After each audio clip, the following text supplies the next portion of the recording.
Railway station में गंदे फटे हुए कपड़े पहनकर हाथ में चाय लेकर पूरा स्टेशन घूमते हुए चाय बेचती रहती है शारदा। स्टेशन में आते जाते लोगों से, भैया चाय, दीदी चाय ले लो ना दीदी, गर्मा गर्म चाय, ऐसे कहते हुए उनके आगे पीछे घूमती रहती है शारदा। कुछ लोग तो चाय पी लेते हैं, लेकिन बहुत लोग शारदा को देख घिन आकर उससे दूर चले जाते हैं। शारदा बहुत थक जाती है, लेकिन फिर भी वो सूरज के ढलने तक चाय बेचती रहती है।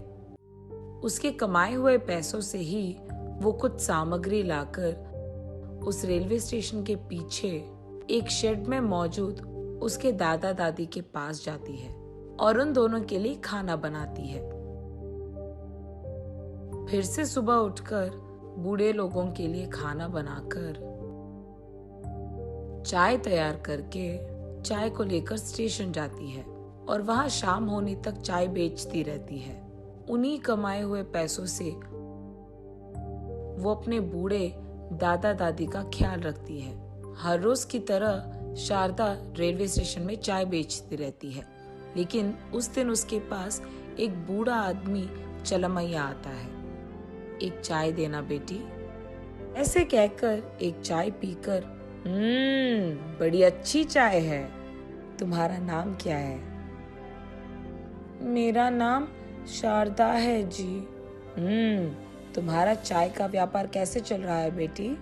हाँ कुछ चल रहा है जी, हर रोज बस सामग्री खरीदने के लिए पैसे कमा लेती हूँ, कभी कभार तो पैसे भी नहीं मिलते हैं, ऐसे भोलेपन से कहती है। अगर तुम इन फटे कपड़ों में इस गंदी हालत में चाय बेचोगी तो कौन चाय खरीदेगा बोलो? वही अगर तुम सूखे अच्छे कपड़े पहनोगी तो कोई भी तुम्हारे पास चाय खरीदेगा। सिर्फ चाय का स्वाद अच्छा है तो नहीं चलेगा बेटी, तुम्हें भी तो साफ रहना है।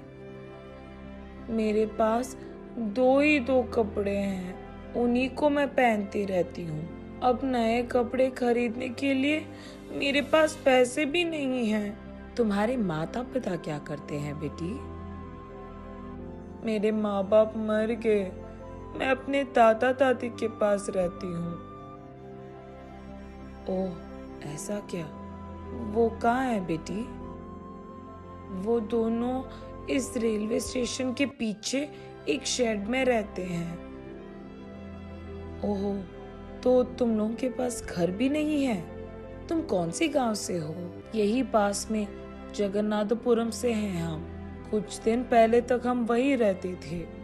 अच्छा, तो फिर अब यहाँ क्यों आए तुम लोग?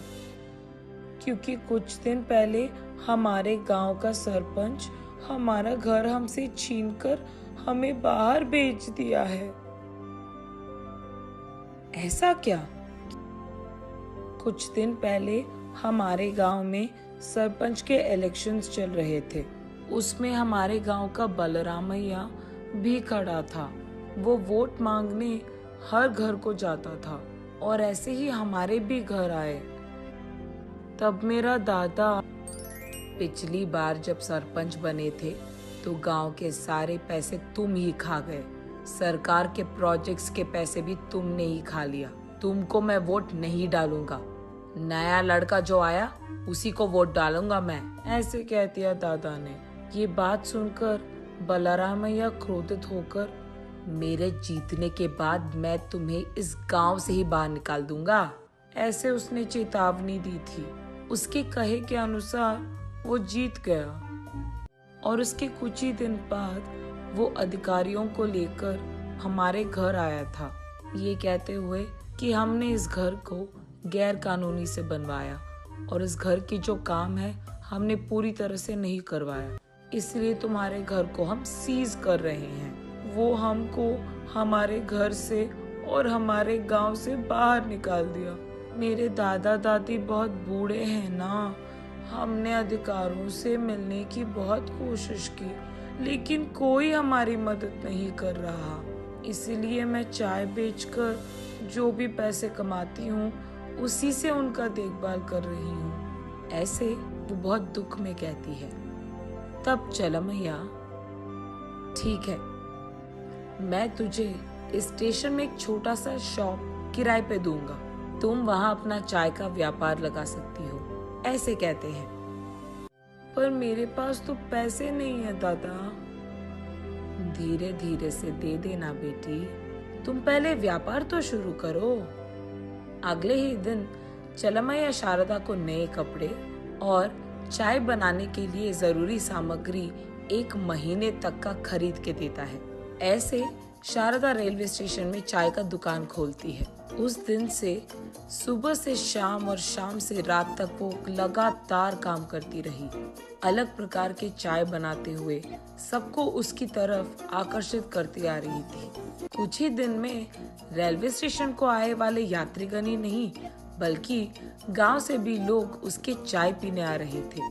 ऐसे कुछ ही दिनों में शारदा के दुकान वाली रेलवे स्टेशन से कुछ ही दूर में जो रेलवे स्टेशन था, उसके अधिकारी भी शारदा से उनके रेलवे स्टेशन में ब्रांच लगाने के लिए पूछते हैं। उनके कुछ दिन बाद वो 2 के चाय ब्रांचेस बहुत सारे ब्रांचेस बन जाते हैं। एक चाय की दुकान से शुरू करके शारदा कुछ ही दिनों में इन सारे ब्रांचेस की मालिक बन जाती है। इतनी छोटी उम्र में इतना सारा काबिलियत से हासिल करने के कारण बहुत सारे मीडिया लोग शारदा से उसकी इंटरव्यू मांगते हैं। तब शारदा उन सबको ये बताती है कि वो कैसे यहाँ तक पहुँची और उसके परिवार के साथ क्या नाइंसाफी हुई थी, और ये भी कि चलमैया ने उसकी कितनी मदद की है। ये जानकर उस जिला का कलेक्टर शारदा का सराहन करते हुए बलरामैया को गिरफ्तार भी करता है। जो काम उसने गैर कानूनी से किया है वो सब कानून हासिल कर लेता है, और जिन अधिकारियों ने उसकी मदद भी की थी उनको भी गिरफ्तार कर लेते हैं, और इस सब के बाद शारदा और उसके परिवार को उनका घर लौटा देते हैं। नैतिक, आज अगर अधिकार तुम्हारे हाथों में है तो उसका गलत इस्तेमाल नहीं करते हैं, क्योंकि कल जब अधिकार किसी और के हाथों में चला जाए तो खुद अपना सर नीचे करना होगा।